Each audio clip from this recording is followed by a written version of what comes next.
दोस्तों, मुझसे कई लोगों ने अपने कमेंट्स में यह रिक्वेस्ट की थी कि मैं उन्हें ये कहानी बताऊं कि राधा और कृष्ण ने विवाह क्यों नहीं किया था।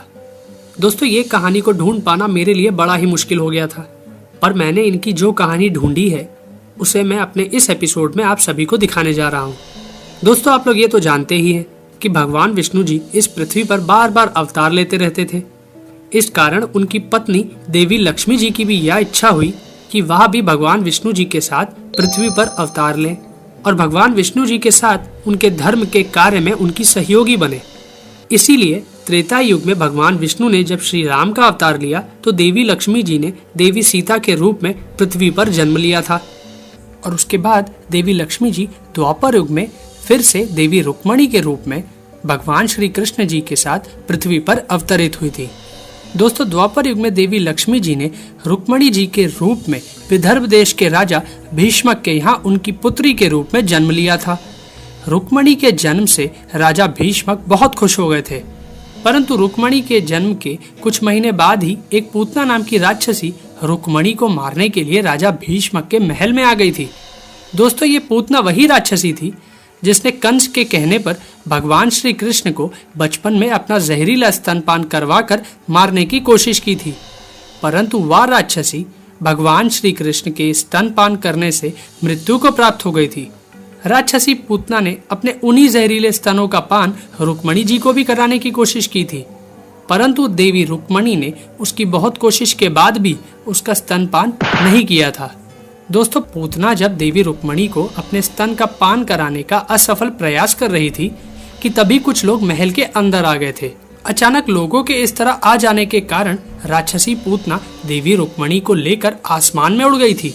ये देखकर लोगों ने राक्षसी पूतना का बहुत दूर तक पीछा किया, परंतु राक्षसी पूतना देवी रुक्मणी को लेकर आसमान में बहुत ऊपर उड़ गई। ये देखकर सभी ने देवी रुक्मणी के जीवित रहने की आस छोड़ दी थी। लेकिन इधर जब पूतना आकाश में बहुत ऊपर उड़ रही थी तब देवी रुक्मणी ने अपने आप को उस पूतना राक्षसी से आजाद कराने के लिए अपना वजन बढ़ाना शुरू कर दिया था और देवी रुक्मणी ने अपना वजन इतना बढ़ा लिया था कि पूतना राक्षसी को उनका भार उठा पाना मुश्किल हो गया था। इसलिए उसने देवी रुक्मणी को अपने हाथ से छोड़ दिया था। इस कारण पूतना के हाथ से छूटकर देवी रुक्मणी आसमान से पृथ्वी पर आकर एक सरोवर में कमल के फूल पर विराजमान हो गई थी। दोस्तों, राक्षसी पूतना के कारण विदर्भ राज्य की राजकुमारी देवी रुक्मणी मथुरा राज्य के एक गांव बरसाना के पास एक सरोवर में आकर गिरी थी और उसी समय बरसाना के एक निवासी वृषवान अपनी पत्नी कृति देवी के साथ उस सरोवर के किनारे से गुजर रहे थे। तो उन दोनों की नजर सरोवर के एक कमल के फूल पर विराजमान उस बच्ची रुक्मणी पर पड़ जाती है। तो वृषवान और उनकी पत्नी देवी रुक्मणी को उठाकर अपने साथ ले जाते हैं और वह उसको अपनी बेटी बनाकर उसका पालन पोषण करने लगते हैं और उसका नाम राधा रख देते हैं।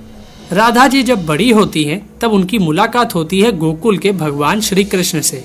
दोस्तों, आप लोग राधा जी और कृष्ण जी के अटूट प्रेम और उनकी रासलीला के बारे में तो बहुत कुछ जानते ही होंगे और यह भी जानते होंगे कि एक समय विवश होकर भगवान श्री कृष्ण जी अपने गोकुल और राधा जी को छोड़कर द्वारिकापुरी चले गए थे।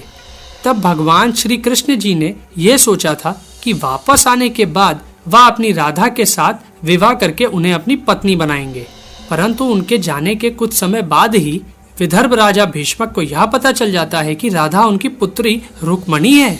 तो वह बरसाना आकर अपनी बेटी रुक्मणी को अपने साथ अपने विदर्भ देश लेकर चले जाते हैं। दोस्तों, विदर्भ राज्य भगवान श्री कृष्ण के दुश्मनों का राज्य था, इसलिए वह लोग देवी रुक्मणी की शादी किसी और के साथ करा देना चाहते थे। इसी कारण भगवान श्री कृष्ण ने अपनी रुक्मणी, जो कि उनकी राधा भी थी, उनका हरण करके उन्हें अपनी पत्नी बना लिया था। दोस्तों, इस कहानी को सुनकर आप समझ ही गए होंगे कि राधा जी और रुक्मणी जी एक ही थी। इसलिए जब भगवान श्री कृष्ण ने रुक्मणी के साथ विवाह किया था तो वह राधा जी के साथ विवाह कैसे करते। दोस्तों, इसी कारण हमारे पुराणों में भी जब तक राधा जी और भगवान श्री कृष्ण जी का नाम आता है तब तक रुक्मणी जी का कोई नाम नहीं आता है, और जब भगवान श्री कृष्ण रुक्मणी जी के साथ विवाह कर लेते हैं तो उसके बाद राधा जी का कोई नाम नहीं आता है। तो दोस्तों, महाभारत में इस प्रकार के कई और भी रोचक किस्से हैं जिन्हें हम आपको अपने आने वाले एपिसोड्स में दिखाते रहेंगे। आपको हमारा ये एपिसोड कृष्ण ने राधा से क्यों नहीं किया था विवाह कैसा लगा, अपने कमेंट्स हमें ज़रूर शेयर करें। साथ ही इस वीडियो को शेयर करना और हमारे चैनल को सब्सक्राइब करना भी ना भूलें। धन्यवाद दोस्तों।